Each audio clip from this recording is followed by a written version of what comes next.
Bonjour chers frères et sœurs, bonjour chers paroissiens et bienvenue à ce nouvel épisode de notre méditation quotidienne en ce mercredi 4 novembre.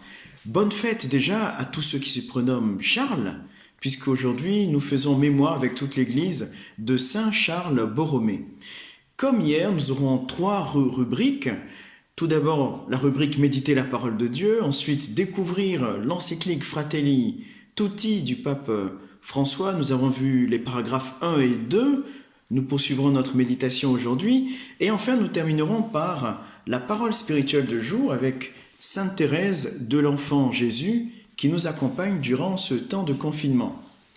Tout d'abord, dans la première lecture de ce jour concernant la parole de Dieu, nous avons un passage aux Philippiens.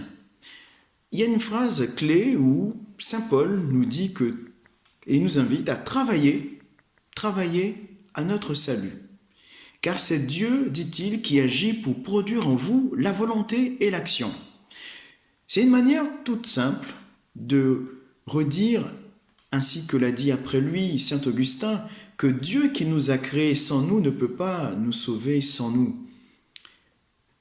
Nous sommes donc les coopérateurs du Seigneur. Et ce qu'il attend, c'est que nous ayons cette disponibilité de lui faire confiance. Et en lui faisant confiance, d'agir avec lui et savoir que notre capacité, notre volonté vient de lui. Ainsi sommes-nous invités à intercéder pour que Dieu lui-même soit le moteur de notre vie chrétienne. C'est ainsi que s'enchaîne le psaume responsorial, le psaume 26. « Le Seigneur est ma lumière et mon salut, de qui aurais-je crainte? Le Seigneur est le rempart de ma vie, devant qui tremblerai-je » Là encore, un appel à l'espérance, à reconnaître que le Christ est notre lumière, il est notre salut. De lui nous vient en réalité tout ce que nous sommes, et la grâce du baptême qu'il a déposé en nous a fait de lui le rempart de toute notre vie. Ensuite suit l'Évangile. L'Évangile où Jésus va nous inviter à marcher à sa suite, mais surtout à le préférer, à préférer le Christ à tout, puisque pour nous le Christ est tout. Voilà la bonne nouvelle de l'Évangile. Ainsi, dit-il, celui qui ne porte pas sa croix pour marcher à sa suite ne peut pas être son disciple.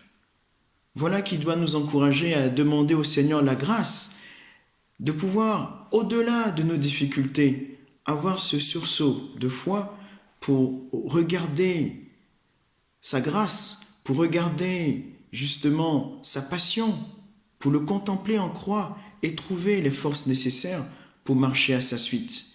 Puissions-nous en famille, entre amis, méditer cette parole de Dieu du jour qui est vraiment une nourriture spirituelle pour notre âme.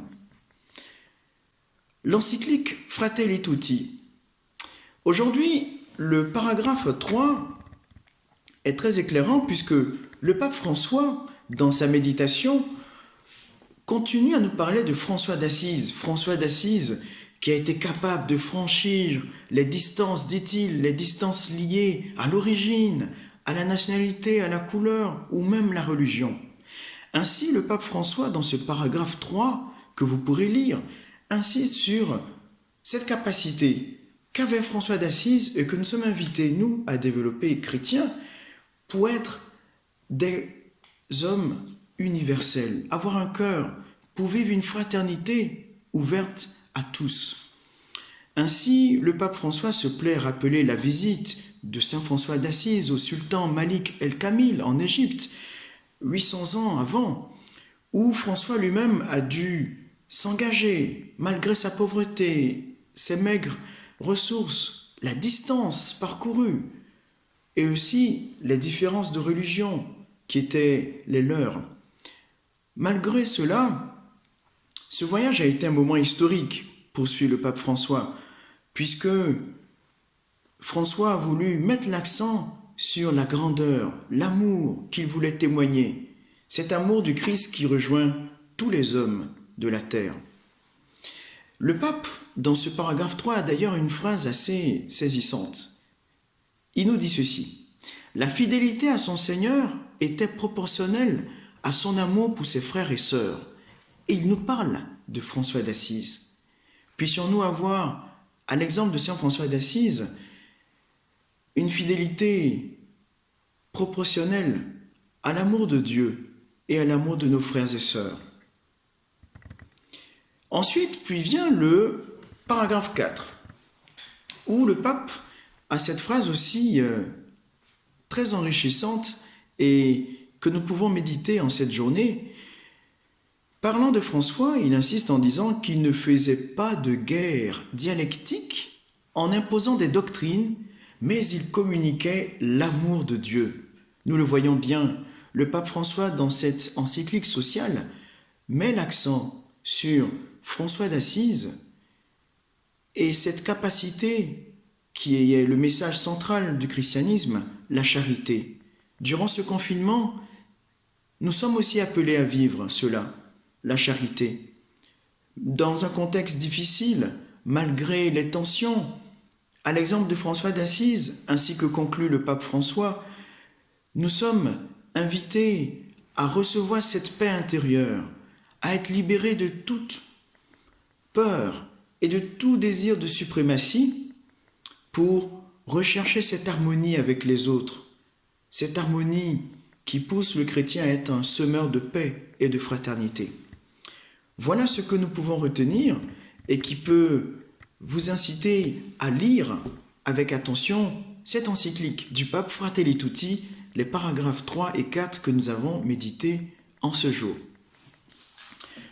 Nous terminons notre temps, notre méditation spirituelle avec la parole de la sainte qui nous accompagne durant ce temps de confinement, Sainte Thérèse de l'Enfant Jésus, et qui est en harmonie avec aujourd'hui l'évangile du jour. Thérèse de Lisieux a eu cette affirmation: aimer, c'est tout donner et se donner soi-même. Ainsi, à la suite de l'évangile que nous avons vu, du Christ qui nous invite à le suivre, Sainte Thérèse nous enseigne que cet amour, cette suite du Christ ne sera possible qu'en nous donnant nous-mêmes, en servant nos frères et sœurs. Car ainsi que l'a dit Jésus, il n'y a pas de plus grand amour que de donner sa vie, c'est-à-dire de servir nos frères et sœurs. Chers frères et sœurs, je vous souhaite une belle journée, que Dieu nous bénisse et restons en communion de prière. À bientôt, à demain.